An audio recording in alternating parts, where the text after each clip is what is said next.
Sebuah kecelakaan beruntun melibatkan 5 mobil di Palembang terjadi diduga akibat salah satu mobil Fuso trailer diduga mengalami remblong.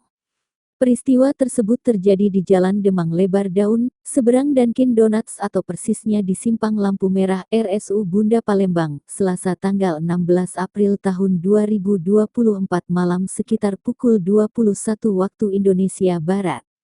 Akibat kecelakaan tersebut 4 mobil rusak, di mana mobil Honda Brio Nopol BG 1468WD mengalami rusak yang paling parah setelah terdorong ke depan hingga kondisinya penyet.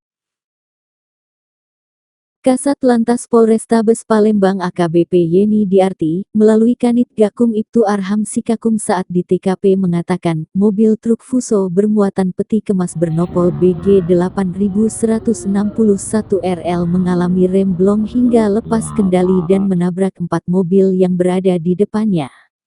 Bermula pada saat lampu merah, mobil truk Fuso tronton hilang kendali dan menabrak mobil Honda Brio hitam dan Toyota Aquia hingga terdorong dan menabrak 2 mobil truk di depannya, katanya.